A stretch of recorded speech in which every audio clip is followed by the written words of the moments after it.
Welcome to the Power Hour, Optometry's biggest and longest running show. I'm your host, Eugene Shatsman, and today's episode is about something that has been getting a lot of attention and I think is going to continue getting more and more attention over the next few months and years: membership plans.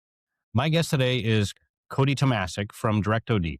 And Cody comes from a very practical side. This is not an idea that was built in a spreadsheet or a boardroom or in a software thing somewhere outside the industry. This whole idea that he is going to share with you was built in a real optometry practice with real patients, real frustrations, and especially around vision plans, cash pay patients, retention, and just the pressure that practices are feeling to protect profitability. And that is exactly why I wanted to have this conversation now. Because between rising costs, reimbursement pressure, patients shopping differently, and practices looking for new ways to create predictable revenue, membership plans are starting to feel less like a fringe idea that's kind of out there and more like a serious strategic option that every practice owner should really be aware of. So in this episode, Cody and I talk through what a membership plan actually is, how it compares to traditional vision plans, what the flexibility looks like, what the math really looks like, and how compelling it is, and where these plans fit from routine care and eyewear to dry eye, aesthetics, myopia management, second pair, reactivation, even local employer relationships. You kind of get the spark notes on the entire thing. And what I really enjoyed about this conversation is that it's not just theory. We get into the psychology of why patients buy, how practices can present these plans without feeling salesy at all, and how something as simple as a monthly membership can change the way that patients think about value, loyalty, and coming back to your office. I think you're really going to enjoy this one. Before we jump in, quick reminder to make sure that you're subscribed on YouTube, Spotify, Apple Podcasts, or wherever you get your shows, so that every time that we have a new episode, you're alerted. And as always, I'd love to hear from you. Go to eugeneshatsman.com or the Power Hour website. Send me your questions, feedback, episode ideas, or anything that you want to reach out about. And now here's my conversation with Cody Tomasik.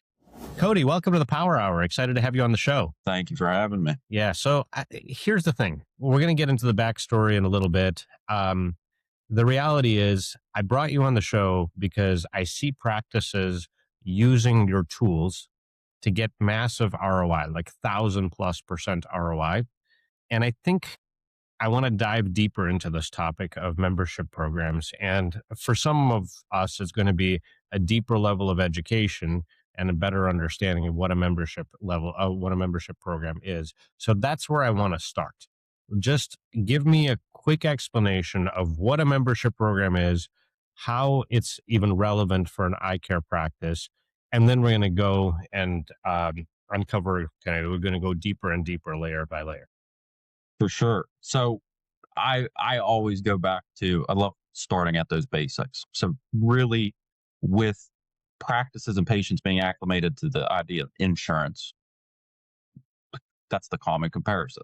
So we always start at that point of what are really benefits and how can we apply that to a practice in office. We give practices the ability to make their own benefits list where they can now go, hey, let's have that one-to-one relationship. Let's build out these benefits. Let's give a patients an option that's directly through you, where now those patients are paying into your pocket monthly, receiving those discounts, credits, allowances, etc. And they're part of an amazing program that can foster those relationships further. Okay.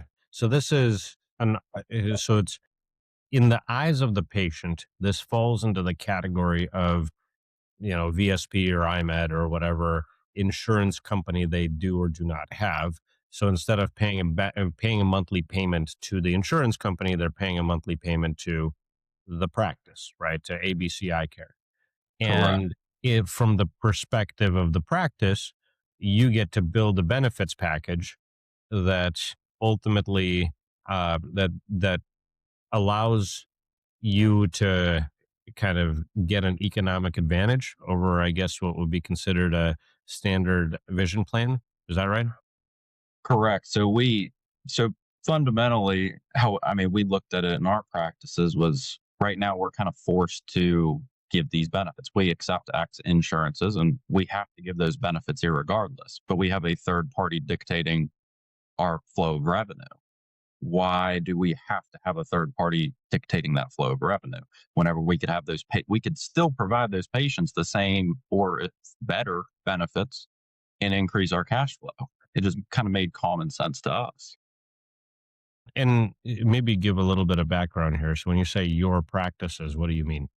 So my father has been an OD for 40 plus years, has an independent practice. My sister is also an OD that's recently started practicing, but we have practices in West Virginia and Kentucky. Got it. And so you've deployed this. Was it in collaboration with them that you guys built this? Yeah, it was in a lot of it was kind of that it was a very, very big convenience to be in that space and kind of understand and be part of those conversations whenever you see the common frustrations in practice, you see the patient flow, you see the scheduling, and you see all of the issues compile, especially tied back to insurance. And if you're a part of those conversations and you have the resources and the ability to build out a potential solution and test out a solution, that's really what we aimed for. Later became DirectOD and was able to be a scalable system that, with the potential to go, there's a lot of practices that have had similar ideas or similar goals in mind. Can we be that entity that came from Eyecare that can facilitate that for these practices? Yeah. And I love any solution that starts in the practice with the need in mind. I always give special attention to that because you're solving a real problem that real people have. So I know that industry average, and I'm thinking about our clients. Industry average is something like 18 to 20% of patients don't have insurance or well, don't have a vision plan. Um, and when they're calling in practice, is it true or is it similar in the practices that you guys have deployed in already? And is it just for those patients, or could it be, could this plan be adapted further? So it's interesting because we see a probably that anywhere in that range from 10 to 20% of patients are cash pay in practice. So you have this group that I've always been kind of nervous about cash pays. And I think that's been a demographic that's been reducing year after year. I've always told our staff at least a cash pay patient's one insurance email away from being an insurance patient. There's really not a there's not a lot of market indication that I know that patient's going to come back to me year after year after year, which that was kind of problem number one. Problem number two was there was a study done. I forget where the study came from, but it was about roughly 70% of patients aren't seeking eye care in your localized marketplace because they don't have a plan and they've seen the pitch that it's not going to be an affordable option. So you have kind of these two coinciding verticals that you're trying to battle. For one, keeping your patients because that, I guess, dilemma of patient loyalty has kind of subsided over the course of probably the past decade.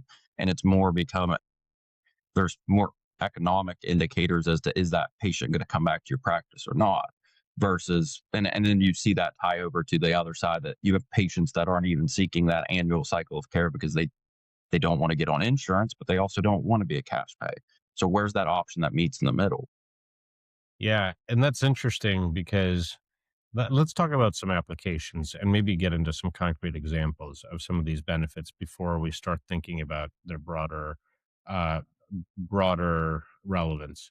So let's start with an example plan. You got one in mind that's like a common plan across the locations that DirectOD serves? So I would say a vast majority of practices are going to start on they'll have a basic and a comprehensive option. I would say 80 plus percent of the practices we work with launch out two options. So your basic is going to be that, say, 15 to $25. That's going to have X credit towards comprehensive eye exam, maybe an imaging allowance or credit. You're going to have a credit towards frame and lenses, potential add ons. One of my favorite benefits that we always drive practices to do is a same day second pair and a general second pair benefit because we want to see increase in sales volume. I mean, the core of it is if I can take a patient and get them into two pairs, that's more volume for my practice and that's more profitability. So that's more on your basic side. Now, building out those next steps up, it's just increasing a lot of the value and a lot of those discounts and benefits. So you might now include your eye exam in your $30 to $45 option. So now the patient, they come in, they get their exam, they have no out-of-pocket cost. Now they might have a higher allowance or credit towards frames, higher allowance or credit towards lenses. They might have a contact lens credit. So you're building out these tiers of value for these patients to give them different options that might fit their budget. But then you're driving home the fact that once this patient enrolls, I have, irregardless of if that patient comes through my doors or not, that recurring revenue is coming in. Plus, you typically see out of pocket spend still happen on these plans. So you have two profitability verticals when it comes to a patient that is actively enrolled. And I imagine retention is much higher, but the patient that's paying you a monthly fee, then and that patient's more likely to come back more often and pay for uh, and engage with the practice more often. But let's play this out for a second. So let's do the $30. Like I want to kind of get all the math out on the table. So let's say we got a $35 plan, right? So, as I'm thinking about this, that's being charged to the patient. Yes. So the patient is paying the full $35. So that over the course of the year, that's $420 that the patient just paid at $35 a month. Okay. That $420 goes to the practice. Okay. So then after that $420, I got to include a free eye exam in there, which what would VSP have paid me for an eye exam? At least from what we see, we typically get about $47 for that. Okay, let's be generous. Let's be generous and say, okay, I got $50 that I would have gotten from VSP for that. Okay, so right now it's 420 versus 50. Okay. And then in that same $35 a month, what do you recommend practices give as like a frame allowance? Or frame and lens allowance? Like what do you guys typically do? So in that case, I mean, what's beautiful is you have so much margin in practice on a pair of frames. So I've seen some practices go, we have our luxury frame lines that we separate. That's a different allowance. And we have our more standard frame lines, not separate allowance. But just to group it all together, say you gave $200 credit towards frames. And say that was a pair, even if that's on the luxury side, that might cost out of pocket for the practice $75. And that might be a $400 frame. In that case, all of a sudden now you've got $125 of profit on that frame after giving that allowance. Right. So now, And we haven't even touched the lens, but at this point, I'm up $500 yeah, on one end, and yeah. on the VSP side, I would have had to give an allowance. So I probably would have gotten maybe 200 ish, right? Well, Total. they have a crystal ball somewhere, and I haven't quite figured out where that is, but it averages out to be about $250 a patient for VSP for the whole workup. So, I mean, just looking at it from that perspective, you're already significantly ahead of the game. Well, yeah. So and then you got lenses, and then you're talk to me about that second pair thing that you just said. So I think, and in most practices, I would hope would agree with me with this, is you have a lot of patients that will come in and they go, I love these two pairs of glasses. I love these two frames. Well, why can't I make it affordable to get them in two pairs? I would rather, at least in my situation, have a patient go out and tell all of their friends and family that, man, this practice genuinely took care of me. I love these two pairs of glasses. I've got two pairs now. They spent more, but they saved more. So I was talking to a doctor last week about this, where we were joking around about the whole Kohl's cash dilemma, where for some reason I'll go into Kohl's and I've got $10 Kohl's cash, or Dick's Sporting Goods. They'll give me a $10 coupon and I walk out with $120 worth of stuff, but I saved my 10. Yeah, right.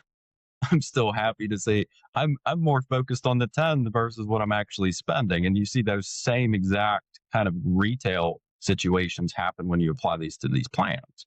So that's kind of that driving force that we're trying to enact, where if one of the common things I see is practices will go, let me give you 20% discount because you are cash pay. But you're giving something with no real expectation of return, versus if I could give that patient the same 20%, but then tie that to $10 a month. That patient wants to now beat that $10 a month in terms of value. So they will spend and keep trying to save 20% after 20% to equate to I won in the scenario. Yep. That's a really interesting point about consumer psychology, is that once I've committed, and it's like this little foot in the door technique, but I've committed, and now that I've committed, I want to maximize that savings. And that's a really, really interesting point. And so okay, so I think the math works out, and it's interesting. It's going into the practices, kind of into the practices coffer rather than, and that's how that works, right? You pay the practice gets paid directly, right? It doesn't go into your into your coffers, and then you guys like pay the practice out when the patient comes in, or is it? We don't reimburse. They get paid every month. That patient pays, that practice is being paid. So you're genuinely building out this foundational recurring revenue that starts to scale and grow and compound. Or I mean, our inevitable goal is, I mean, this is what I've laid out for most practices, is if I can take a $25 plan, which is, and I can get 2 patients a week to tell me yes, which in most cases, that's a very low number of patients. Over a 50-week working year, I have 100 patients. I'm making $2,500 a month. I have $30,000 of revenue, and that's off of just 100 patients.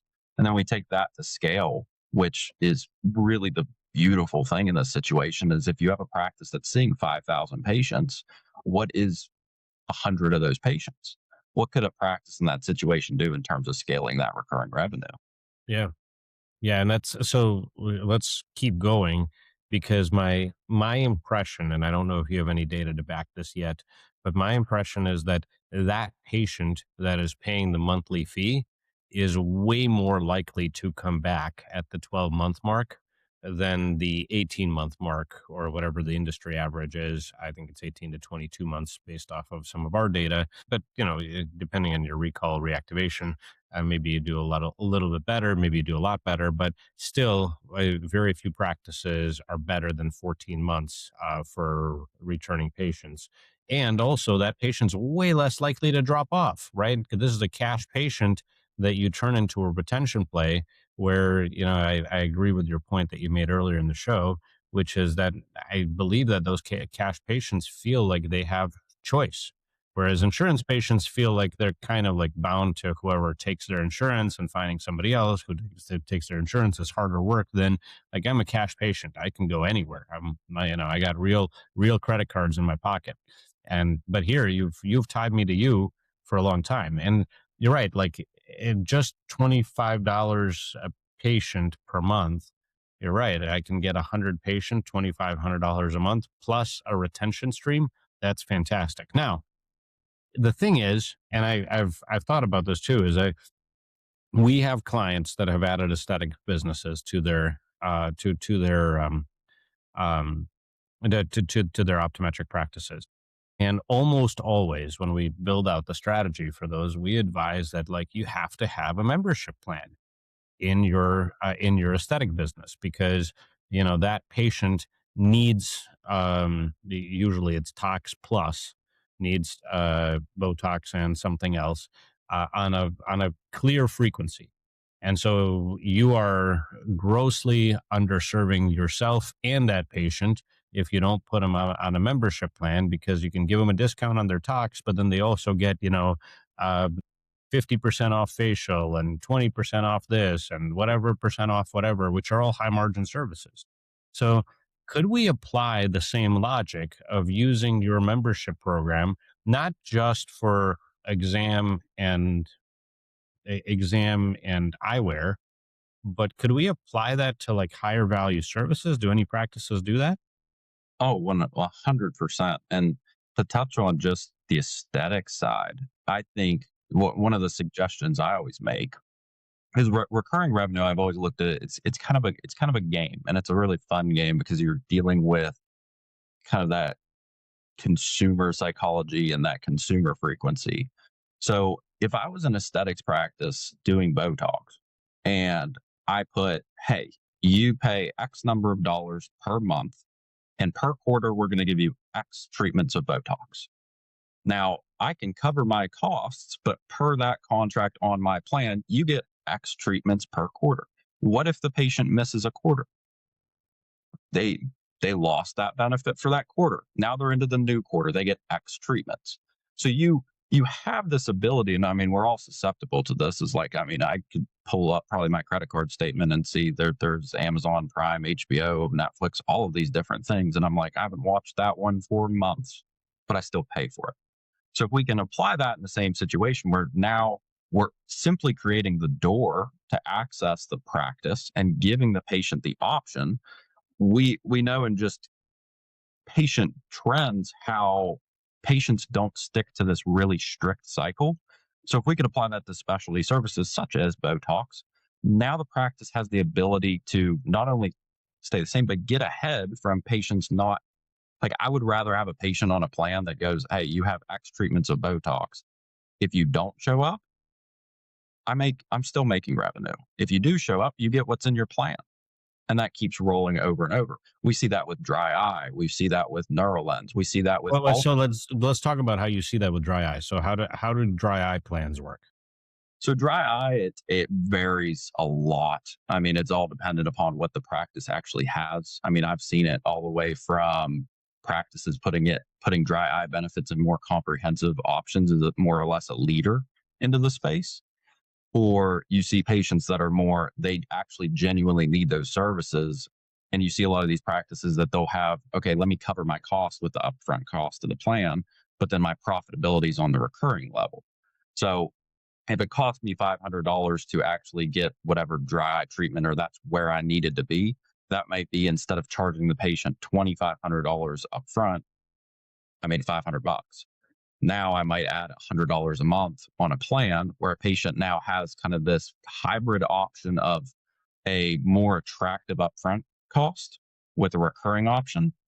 And then typically those plans tie in other benefits. So then we can elongate that membership relationship. Yeah, so like I'm imagining, and then my marketer, my marketer light bulb is going off, but I imagine saying, "Hey, Cody, you seem like you have some dry eye. I can help you with your itchy, scratchy, irritated eyes. I have all this great technology. Step one, you need to join my plan, which is going to be $100 a month.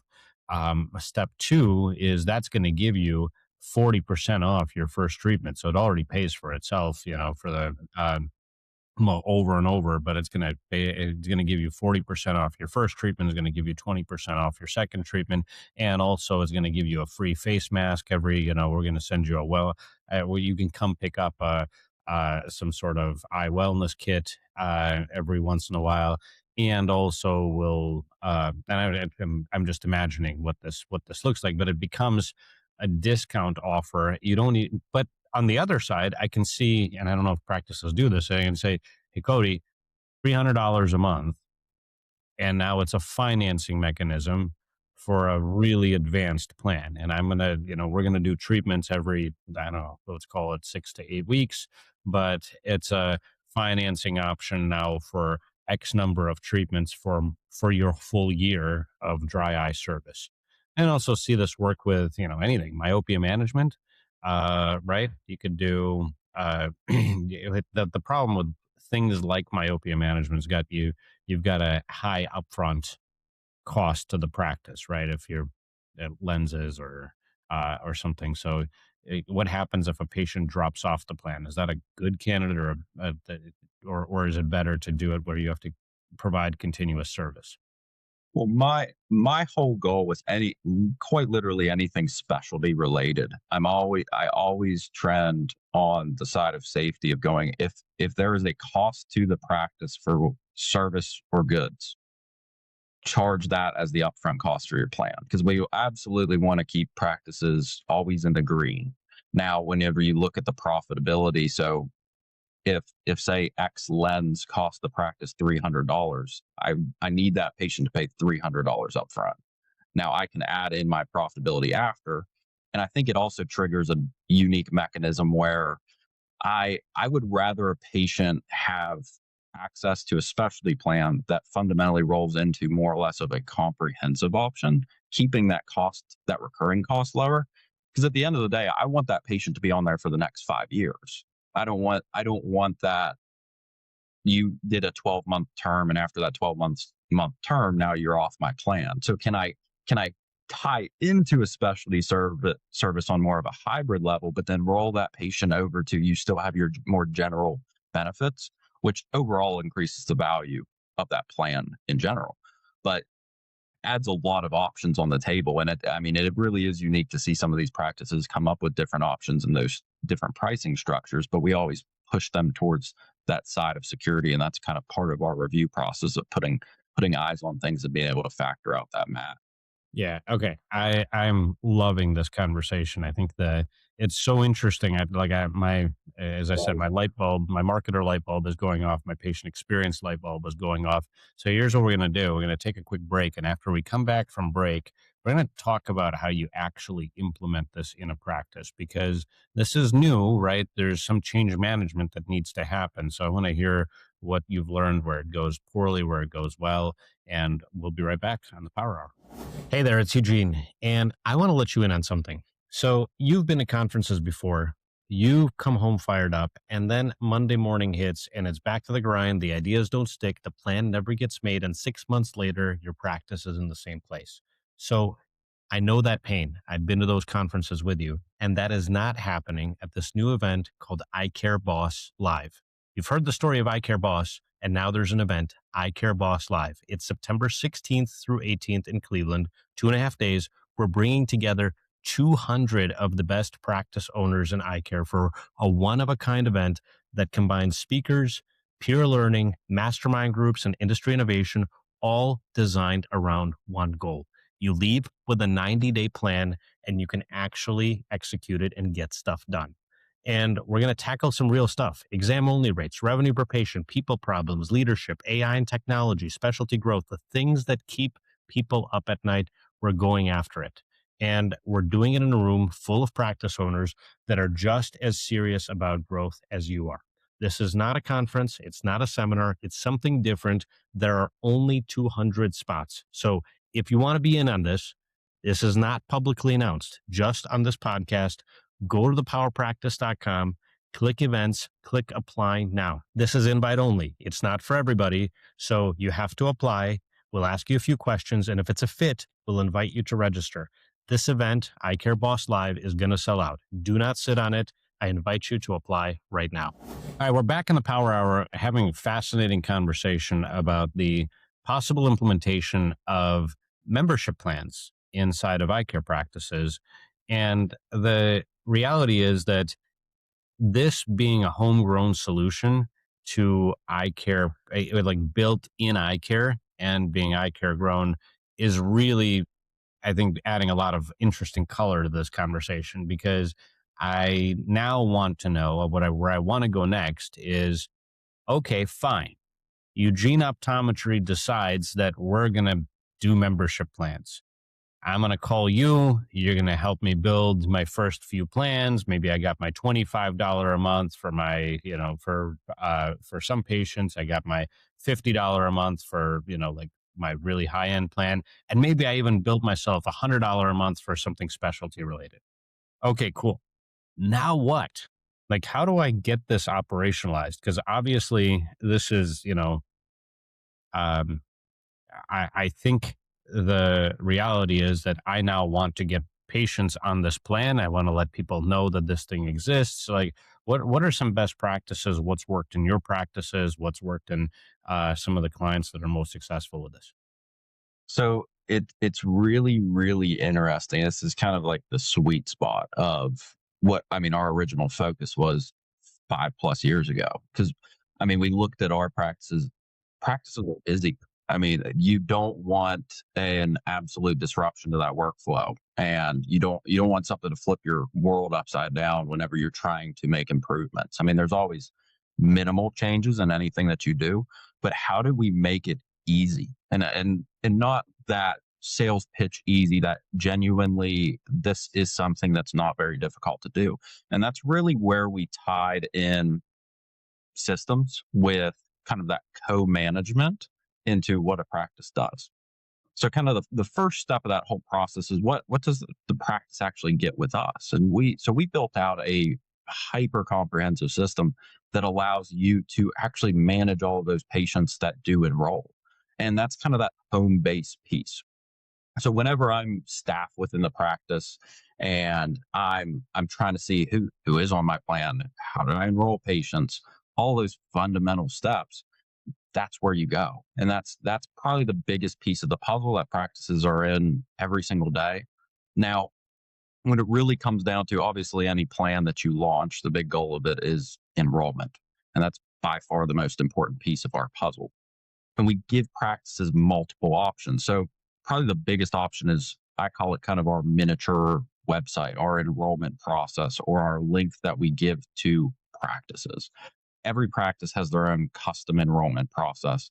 They can brand it. It ties in their practice's information. It even Google Maps in where that practice is located. So you have that familiarity with patients where those patients can go to your enrollment, view your plans, actually do some due diligence, understand, and that has enough depth to it because I know just from at least what I personally do, when I'm looking at different options in any marketplace, I want to be able to read. I want to be able to go, let me click here, let me read more, let me see these different details and options that the practice might be presenting. Now, what practices do with these links is it's pretty amazing because they have it integrated to pages in their website. I've seen practices run PPC marketing off of just their plans. Because again, tying back to that 70% of potentially that consumer base in their area, can I go out and now potentially bring new patients into my practice?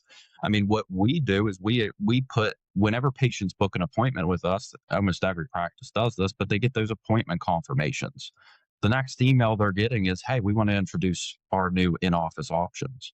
So every single patient, we're trying to take that, in simple terms, that cold lead and warm them up before they even come through our doors. So then whenever we have a staff member that broaches that conversation and goes, hey, did you see the email about our plans? Patient's going to have two different reactions. Oh, no, I didn't see it. But now I have a lead in to continue that conversation. Or they're going to go, yeah, I did see it. That was interesting.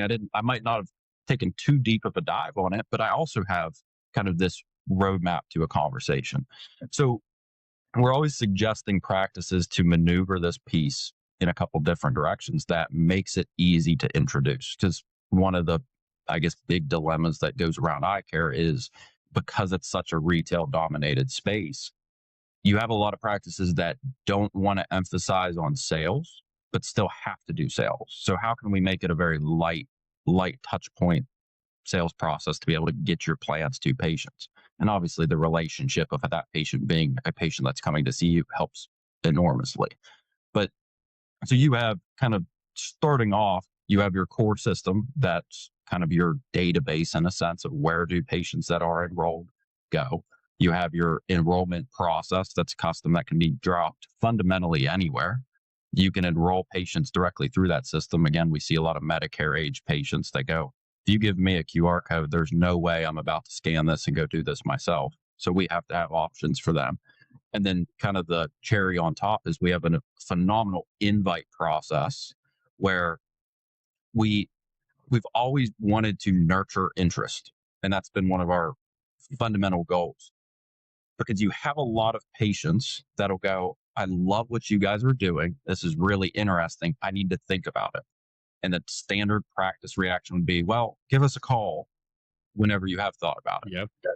I want something in their inbox.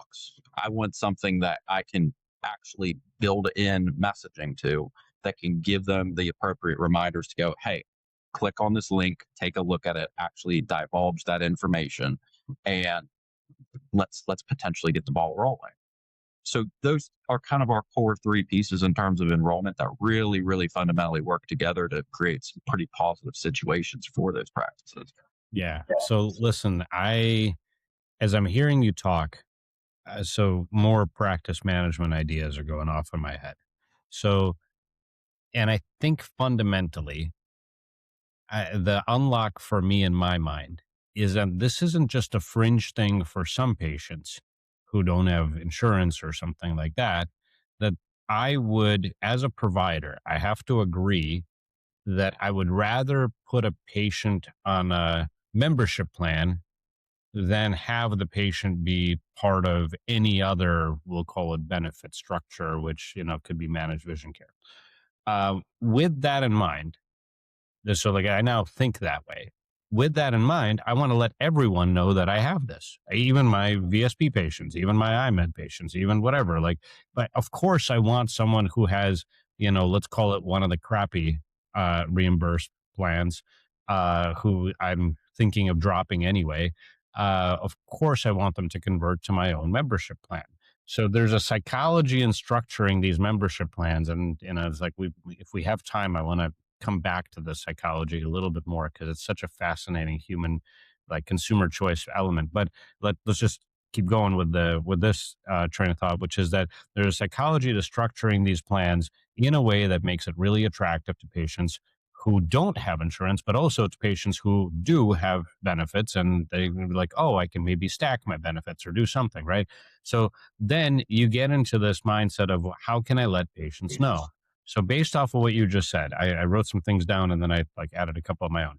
So number one, you said, okay, I can let patients know when they're doing research. So to me, that means, paid marketing, like you said, PPC, but like we talk about EHR connected Google Ad. Like I'm like, man, I really want to try to put this on a landing page, on a Google Ads landing page, and see if this drives conversion up or down. Like I now literally want to run this test almost like next week or something.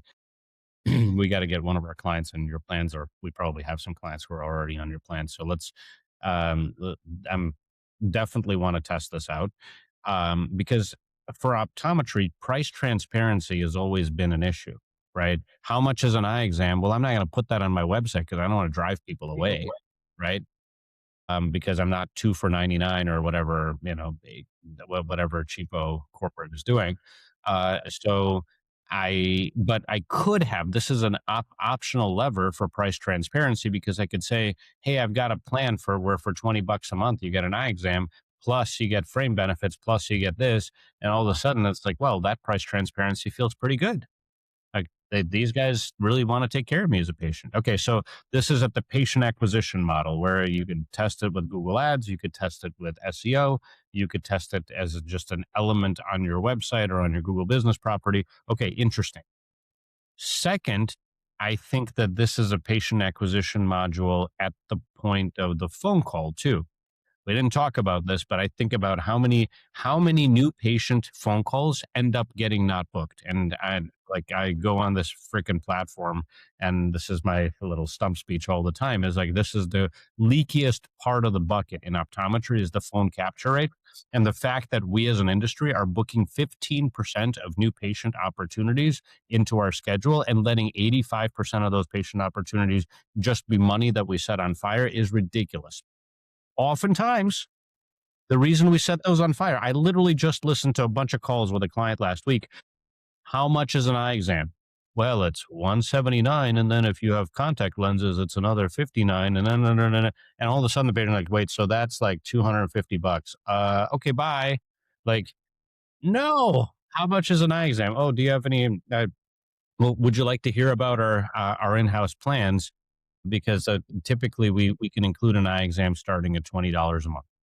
And you're like, oh, well, that's different, right? Like that's an interesting option, even though that whole $20 a month ends up at $240. Like, to me, $20 a month sounds pretty good. Okay. So um I feel like it's a phone conversation conversion tool, but it's also like you let everybody know on the phone, whether they have vision plans or not. It is like, hey, if you want, I can send you some additional information about our in-house, our in-house membership plan or in-house VIP plan or something like that, which includes a ton of benefits and it starts at $20 a month. Would you like me to send you that information? I don't care if they say yes or no. I'm still sending it to them after they book the appointment. But maybe if they don't book the appointment, I'd like to send it to them anyway. So Um, so then you said at the point of confirmation, that makes sense. So I'm letting people know. And again, even if they have managed vision care, I might have I might have a membership plan for a specialty, so that if it becomes evident that you need help with dry eye or maybe a headache or whatever, your kid's myopia, we have solutions that might be that started that we have a membership plan that helps you with that, and here's everything that includes, and you make it sound like a great VIP package. um, and then you do it at the point of sale, right? So your optician needs to be really good at it. Maybe your welcome person when you first walk in too is like, hey, did your practices do videos about this? What if the doctor recorded a video that explained how they've answered the call for a lot of patients ask about this, and a lot of patients want to know how can they get the most out of their visit to ABC Optometry. And so one of the things we've done is we've developed a membership plan where our patients can, or a VIP plan where our patients can be VIPs. Starts at $20 a month, and you can have on a massive number of benefits. So like I can see like this is a point of welcome at the point of confirmation, and then the last part is, which I don't think you said, but this one was like it's the first one that ended in that started in my mind is the reactivation, right? Think of all of the thousands of patients that most practices have that are 13 months to call it 60 or 72 months since last exam. Wouldn't it be great to let them know? Because nobody else is sending them an email, even if they've gone to another office, even if they're doing whatever, nobody else is sending them an email telling them that they have amazing options starting at $20 a month. This is a subscription based economy. I am telling you, like, especially when you're talking about millennials down, right? Millennials, Gen Z, Gen Alpha. This is a subscription based economy. Everything is on subscription. And if you can appeal to that segment of the population, it's not just about it's not just about like financing, so to speak, the cost, but it's also, I think, about maximizing the psychology and the benefits. So to me, like what you just said about like how do you get the patient aware, that is like there are so many different points along the patient journey where that makes so much sense to do. Yeah, 100%. And I mean, tying into that subscription economy, I mean, I do give insurance credit. I mean, they identified that 30 years ago, and they said, "Hey, we're going to implement these plans. We're going to build them recurring, and we want that out of sight, out of mind. Where now, whenever a patient goes in, they know they have benefits." But one point that kind of gives me a good laugh every once in a while, whenever I at least think about it, is one of in almost every single practice, I would say that listens to this will have a similar situation where a patient comes in the practice and goes, "Hey, I'm thinking about jumping on a vision plan. What's the best one out there?" And every single doctor will sit there and they'll bite their tongue and be like, "I, I don't, I don't want you to be on any of them." I, but how many of those doctors have an alternative option? What is your alternative option? Well, we can give you 20% off, but please stay at cash pay. That's not a good pitch. If you go, wait a minute, staff, we're no longer suggesting out. We're only suggesting to our own programs. So any of those patients that are looking for options, and literally talk to a practice on Monday or Tuesday that was like, I had a cash pay patient that was a cash pay for 5 consecutive years and purchased eyewear and came back in super excited that they had gotten on a vision plan. And we had a detailed conversation about, well, why? Why did they do that? And it all kind of circulated back to I think there's a lack of awareness of realizing that when a patient does come in and spends, say, $1,200, just for numbers' sake, the patient's not skipping and jumping out of the practice excited that they spent $1,200. They in a lot of situations are like, shoot, now if I come back in for my eye exam next year, I spent $1,200 the year before on eyewear. maybe I use the same frame or I do something else, but I don't want to spend that again. So now you're leaking profitability. So I mean, there's a million situations, and even one of the things that we've seen kind of become a trend to a degree is looking at even the insurance patients that might not have the greatest plans. I know we get the question all the time with what about patients that are on a plan through their employer? And I'm like, well, if we look at what the employer psychology is on actually getting the plan, the employer isn't sitting there going, I need to get the greatest plan on earth for my employees. They're looking at it more on a cost structure. So, what makes most sense for the business that I can still count it as here's a benefit I give my employees? So, you see a lot of these employees come in and their plans, for one, they don't know what their plan even offers, which is another frustration I could dive into, but they don't have a good plan. So can we subsidize and give them an additional option, maybe an add-on?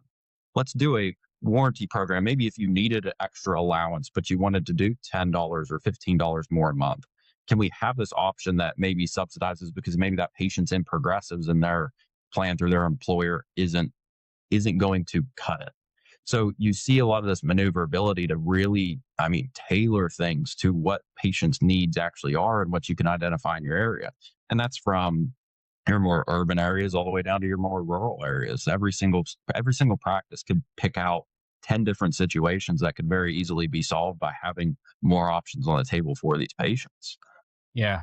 It's so interesting when you say that is, and even the employer comment, why wouldn't we go to an employer who doesn't have a vision benefit and then in the area, and why don't we train practices to go do a tiny bit of business development, and you could send the friendliest person in your office to go to email a few employers in your area. And I would say, like, small to medium sized employers, and then say, listen, I'd like to give your office an elective vision plan. You just pay.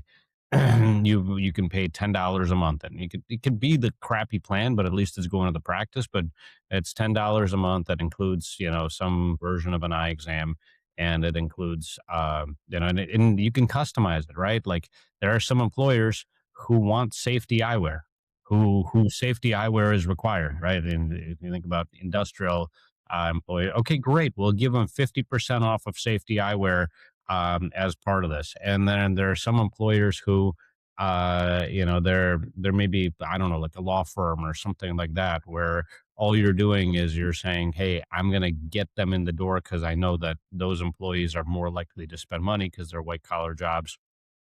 And so I'm going to give them, I can tailor the discounts to what their demographic is going to look like. I can tailor the deal, so to speak, that they're really excited about to their demographic.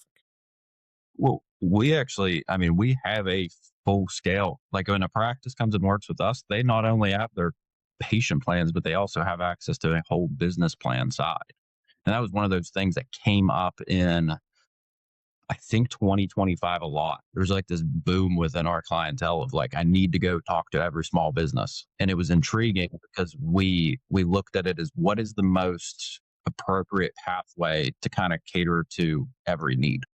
So one of our things going back to kind of sales friction is when you build out a business plan, it's fundamentally the same exact process, but you're still making the same recurring revenue. Typically, you see those plans be more generalized. So because again, you're looking at patients that are going to opt for that plan. They might not have ever came into your practice before, so giving them some crazy package isn't going to be as attractive.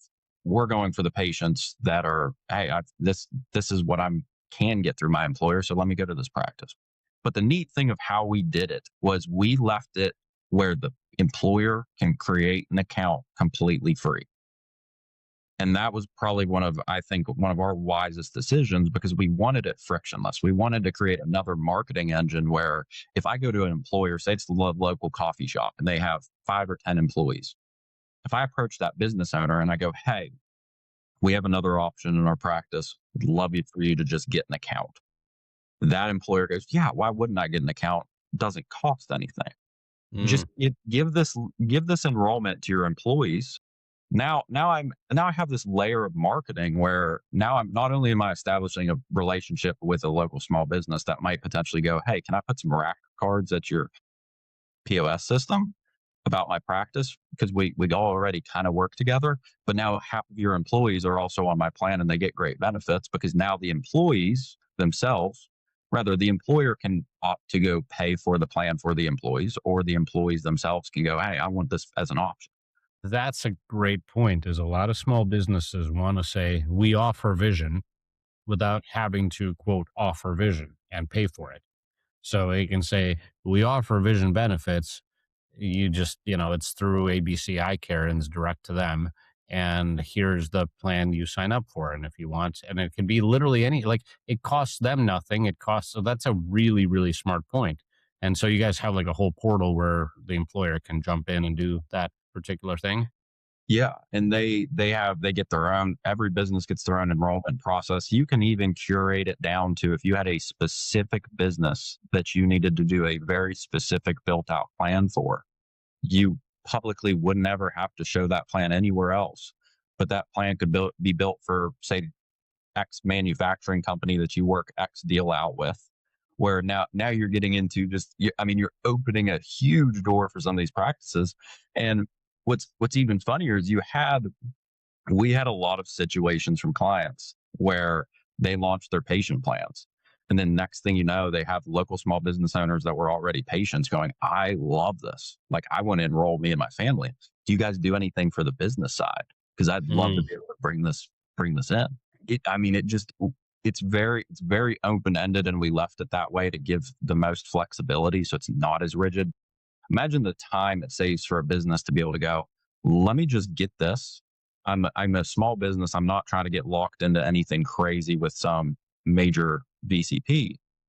I'm just going to be able to go, hey, here's a practice I trust me and my family go to them. We worked out this deal. You guys could get this plan for $10 a month, and you're going to get X benefits. And you guys, my employees that I care about, you guys can get benefits at the same practice I trust. Creates a pretty amazing dilemma. Yeah, that's great. I love that. There's so many marketing angles because I just wanted to go back to what's inside the plan. What are some of like the cool extras that you've seen practices put in? I'm gonna while you think about that, I'll tell you that right now I am thinking that everybody who has a membership plan should also include in the plan a $50 gift card to gift to or a month free of the plan to gift to anybody else in their family or their friends. So basically, like the plan includes in itself up to 3 free months of plan for friends and family, so that I can immediately refer everybody I care about, but only 3 times a year because you don't want to get more than 3 referrals for patients. You get the psychology trick, but the idea would be like just put that in there. What's the worst that could happen? They do it, and then you have to give them a free month, and somebody else signs up, and your patients are referring other patients. Well, to your point, what I've seen very, very similar to that is you'll see practices put in a benefit. It might say bring friends or family, they get 20% flat 20% off. And what's funny about it is most practices were already going to give a cash pay discount of Yeah. 20% anyway. But just having that in there where they're like, oh, that's an angle. Let me add this. Let me tell my friend about it. And then it opens the door. If we can just get that conversation to happen where it's like, oh yeah, I saved, look what I saved on my eyewear. You should probably also get on this. I mean, the amount of patients that we see that come in that are like, yeah, my friend told me about this. So I just enrolled off of your website and I came in because they said that they got X hundreds of dollars off of eyewear. And we're like, great. Like, welcome to our practice. You're a completely new patient that we've never spoken to before that booked just off of that intent. So, and we see that benefit. I've also seen practices throw in contact lens solution. We've seen another kind of funny one that I kind of call as fluff is see a lot of practices put free cleanings, free adjustments. These are a lot of things that practices are already doing, but Hmm. it's just let's put it on paper where it has value. value in time that, hey, we're going to take care of you. I've even seen practices go, hey, I set aside X time slots in my schedule and we'll move things around if we need to, but you're kind of our VIP. And we want, if you needed an appointment this week, we'll shift things around to get you an appointment this week. Do they call them in-house plans, membership plans, VIP plans? Like what's the terminology that you've seen work? I've always seen a lot of membership plans. I've seen then well, every plan has its own name. So a lot of times they'll be like, yeah, this is our membership program, but it's our VIP plan. So it's, I mean, it very, very depends kind of the terminology the practice originally picks up, but it's, I see a lot on just membership programs or membership plans. Yeah, Cody, this is freaking great. I know that interest in this is growing. Again, why I wanted to do this episode is because I see a lot of my clients asking questions about this, or our team's clients asking questions about this. And I think you've answered a lot of those questions. I think this is great information. Thank you for sharing. If people want to get a hold of you, if people want to learn more about what you do, how do they reach you? Go to directod.com and there's a ton of different booking links that you guys practices can book an appointment with us. They can reach out to our team. There's tons of different ways they can get a hold of us. Contact us on any of our social medias. We'll have somebody get a hold of you. All right, we'll put the link in the show notes. So it's directod.com. Thank you so much, Cody, for sharing some of your wisdom and some of your experience, and thanks for what you're doing for the industry. Thank you, Eugene.